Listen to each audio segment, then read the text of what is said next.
Welcome back, streamers. I'm going to put together a quick video here detailing what routers I use, the Wi-Fi setup that I have. One of the members asked me what do I recommend for a router. She wants to upgrade a router. She's paying for 50 megs and she's not getting no speeds on Wi-Fi, and she thinks it's time to upgrade the router, which if it's 5 years old, for 3 or 4 or 5 years old, it might be time. So the first thing I want to say is don't rent a router from your ISP. Most times they charge about $10 a month for those routers, and if you say you keep the service for 2 years, 9 times out of 10 you pay for that router twice the price of what they paid for it, and you definitely paid the price if you went out and bought a router, and it would be yours to own. So I don't recommend paying that $10 unless you just in a situation where you can't afford to go out and buy a decent router. Then you do what you got to do. So let's get started here. So my setup here, I'm in a home that's like about just north of 2,000 square feet, somewhere around 2,400 square feet. And it's got multiple floors, a basement, first floor, and a second floor. I have streaming devices on every floor, and then I also have an office on the second floor where I wanted wired devices. So from my basement, I have the ISP coming into the basement from the Comcast. That's where I got my main router connected. And then from there, I have 2 Cat5 Ethernet cables. One ran to the first floor and one ran to the second floor. And on the second floor, I take that Cat5 cable and I put it into a 12-port switch so I can connect multiple wired connections in my office. Even with that being done, with those 2 wired connections on each floor, I still need Wi-Fi because I'm not connecting everything wired on every floor. I have Fire TV devices that stream that's not wired. I have Amazon dots and just different devices that require Wi-Fi signals on each floor. So this is how I have to do my setup. So first, I'm gonna just show you my internet speed here. I put a lot more money into the internet speed because I don't pay for all the premium channels and all that. What's more important to me is the speed of internet. So I'm gonna run a test using Xfinity, and I should get anywhere around 290 to 297. That's what I'm usually right at.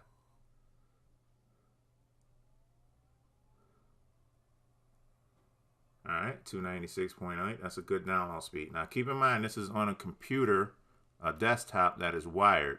If this is Wi-Fi, I'm probably going to get a little shy of that. It's going to be somewhere in the low 200s, which is still good because I'm using, on my 5.0, it would be around 200. On the 2.4, it'd be around 130, somewhere around there. All right.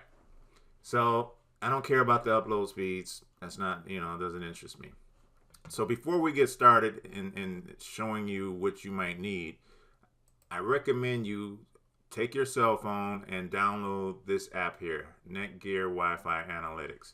What this does is it gives you a method to go walk around your house and test what Wi-Fi coverage you're getting with your current setup. And this is great too, because so what you do is you download this app, you go in each room of your house where you need Wi-Fi coverage. If you got a Fire Stick or something like that streaming, and you scan, you connect the phone to your network, to the Wi-Fi connection, and you turn off the cellular data. You don't want to use your cellular data. You want to use it straight off your Wi-Fi. And then you scan what type of signals you're getting, what type of download speeds you're getting, and it'll tell you what kind of coverage. And then you can set it up like this. In my living room, this is what I'm getting. In my bedroom, and it kind of gives you it doesn't kind of give you, it gives you an idea of what Wi-Fi coverage you have in your house. And then when you make changes, you can go back to those rooms and test that signal again and see if it helps, increases, or whatever. So this is a great tool. It's free. You go ahead and download it. It also tells you what's in your area, what Wi-Fi signals are in your area, if any of them are secured, unsecured. And this comes in handy on a later part of this video where I'm going to show you how to choose your channels on your router. All right, so let's get to it. In my basement, where I get Comcast coming in, this is my main router. It is a Netgear C7000. It's called the Nighthawk. I'm going to show you how much it costs here. This is Netgear Nighthawk. It's actually a C7000. I don't know why they call it the AC9 1900, but anyway, this is it. And so how I have it connected is Comcast comes through, gives me a coax cable connection. I connect it into here, and then from the basement I have two Cat5 Ethernet connections coming from this router, one going to my second floor, one goes to my first floor above my basement in my family room, and this one goes into my office in the second floor. All right. This router alone, if you just have it alone, it gives you the 2.45 gigahertz, and it's, you know, very good speeds. Very, you know, I can pick up this Wi-Fi signal everywhere in my house, just not to the same, you know, strength as I would be if I was down in my basement. And that's why I have extenders, because up on my second floor, even though I get this 5.5 gigahertz, it's just not as strong. The signal's not as strong as I'd like it to be, and you know, it causes me problems streaming. I don't get the same speeds. All right, so that's the main router, and this is good if you just got a small house and you just want one router. This is what I recommend. Now, on my first floor in my family room, from this wired connection, I have this TP-Link A7, and this is going to run you about $64. This is great. This could be a router by itself. This could be your main router, but I'm using it as a Wi-Fi extender, and I'll show you how I have it set up. So I'm going to have to log back in here. All right, give me a second.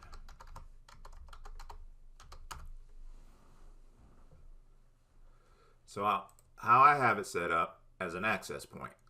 So it's just kind of like a Wi-Fi access point. So this would be the, you know, this symbol stands for the internet connection that comes in. All right, and this is my main router here, the Netgear, and this is the Archer A7. And then from here, I have all my Wi-Fi signals, the 5 gigahertz and all that. Now, it would be a different Wi-Fi name than what's on here. So on here, I gotta log back in here.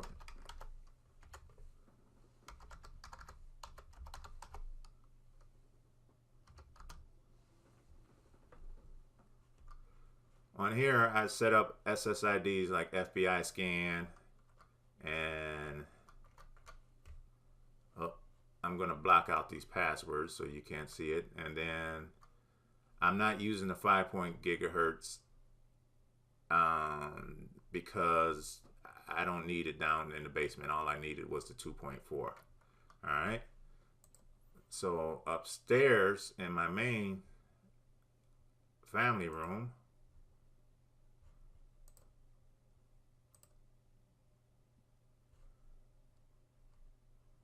I use first floor main, and then for the 5 gigahertz, first floor fast, because this is the fastest one. This is the one I use for streaming. All right. So that's my setup here. And then what you want to pay attention to on any of these is the channels that you use. So if you use a Wi-Fi analytics thing and you see a lot of people or a lot of signals on the channel 6 for 2.4, let's just say that, and then that's the case in my area. There was a lot of interference with a lot of Wi-Fi 2.4 being on channel 6. So I chose channel 11, and this analytics device will recommend what channel you should use for the best signal. So that's why I choose to use 11. And then on my 5 gigahertz, there's the same thing. There was a lot of different channels on these. I mean, a lot of different signals on these channels. So I chose 44. All right. So that gives you my first floor. And then on the second floor, even though I have wired connections going into my office, I still have in my main bedroom and guest bedroom streaming devices that I use Wi-Fi on. So I have another Wi-Fi extender.